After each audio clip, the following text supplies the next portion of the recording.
Hello. Why do I love Jesus? Why do I love God?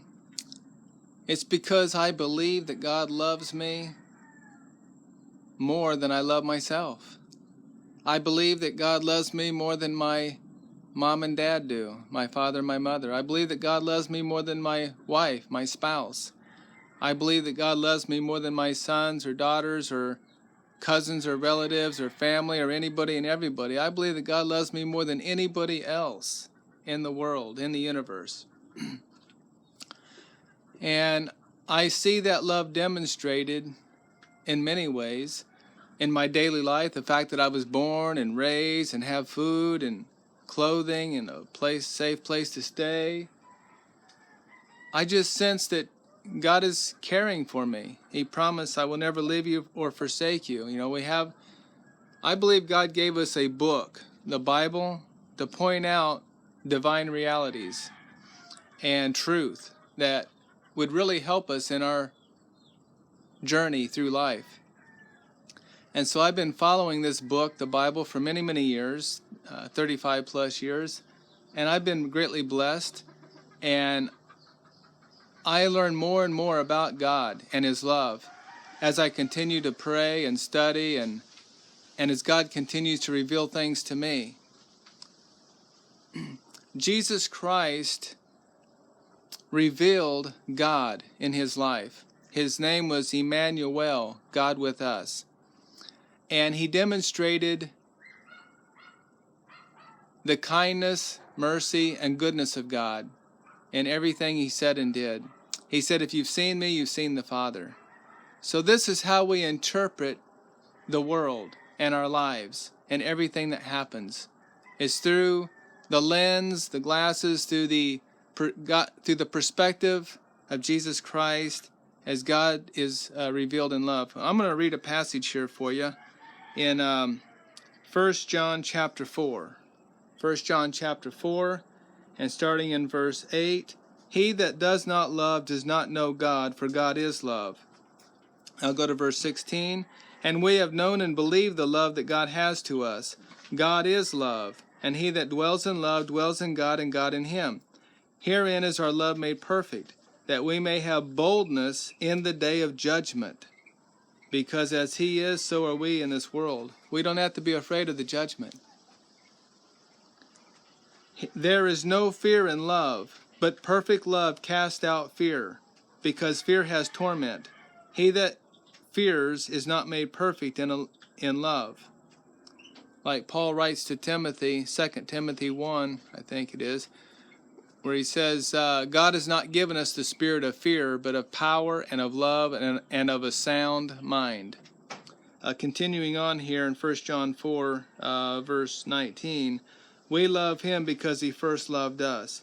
If a man say, I love God, and hates his brother, he is a liar. For he that loves not his brother whom he has seen, how can he love God whom he has not seen? And this commandment have we from him, that he who loves God love his brother also. So what I want to say is, I always remind myself and acknowledge that God loves me very much, as if I was the only person in the universe. God loves me. And I remind myself of this every day. In the morning before I get out of bed, I remember God loves me.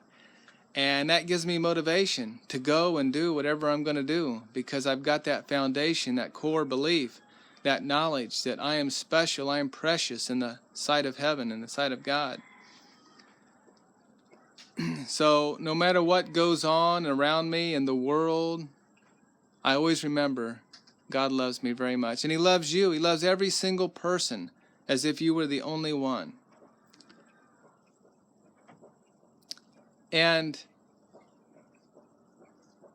it really doesn't matter if you were born black or white, if you were born a woman or a man, if you were born in Africa or China or the United States.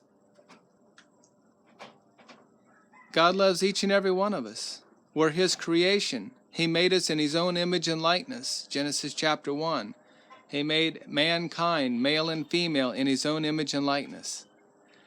And as far as doctrine, as far as Bible doctrine, as far as beliefs, it doesn't change God's love for us, our beliefs.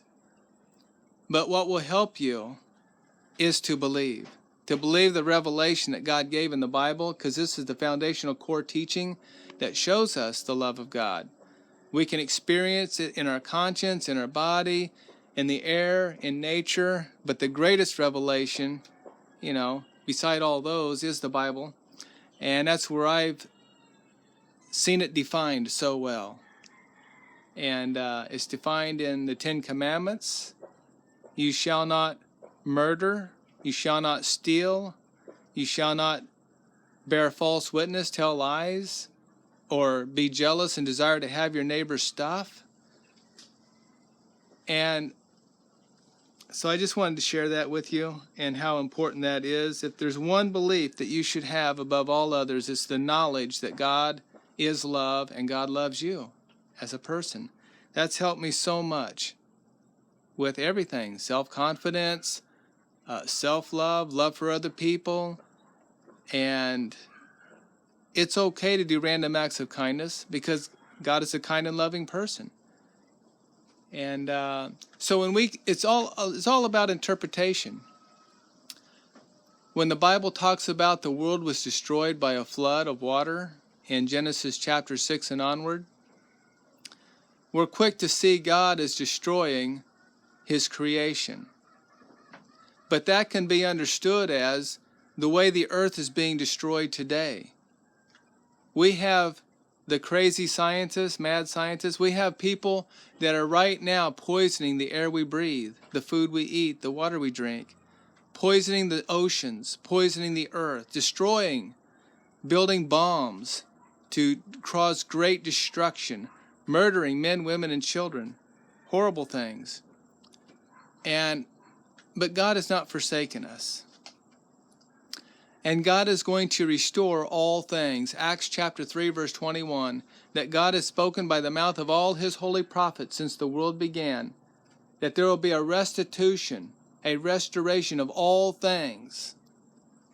And in the book of Revelation, the last book in the Bible, God has said that He's going to make all things new. He's going to make everything new. He's going to create this earth all over again. He's going to resurrect and bring back all those people that died. Every one of them. Men, women, and children. He's going to resurrect them from the dead. He's going to wake them up from their sleep. Like Jesus woke Lazarus up. Come forth and come here. And Lazarus woke up and came out of his grave. And he was alive again. And Jesus is going to resurrect all the dead. And those that are sleeping, He's going to wake up and He's going to bring us all back. Now there's two great resurrections: the resurrection of the righteous, which takes place at the second coming of Christ, which can be soon and very soon. And then there will be a 1,000-year gap. And at the end of the 1,000 years, Jesus will resurrect all the rest of those who were lost, those who did not know God's love and enter into it and be transformed by it. And they continued in their sinful, wicked, rebellious ways. And they're all going to be raised up. And they're going to have to go through the fire and brimstone, the lake of fire and brimstone, and suffer the second death. They're going to have to go through that process, that experience, that sufferings. And God has a plan to restore and make all things new. And we're all going to be reunited as family, as brothers and sisters in God's kingdom, in God's new heaven and new earth that He's going to make. And it's going to be a great blessing. And it will have been worth all the suffering, all the pain, all the torments. It will be worth it. Jesus Christ made it happen.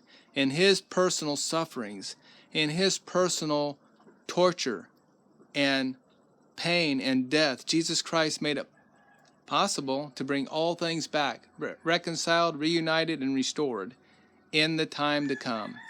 Well, thanks, friends. God bless you. I recommend the Bible as the word of life, as the word of truth, as the guide, it shows us the wonderful plan that God has. And there's a little book in the Old Testament called Nahum. Nahum chapter 1, verse 9. What do you imagine against the Lord? He will make an utter end of sin and suffering and death. Affliction, suffering, sin, and death will not rise up the second time. Nope. There's a one-time pass-through. And after this probationary temporary experience with sin and death is over with, that's it, no more. And we will live happily ever after in God's kingdom. And I'm looking forward to that experience, to taking on immortality, taking on a new body that will never die again, never have to feel pain or suffering anymore. And we're going to be so blessed in God's kingdom. Thanks, friends. God bless you.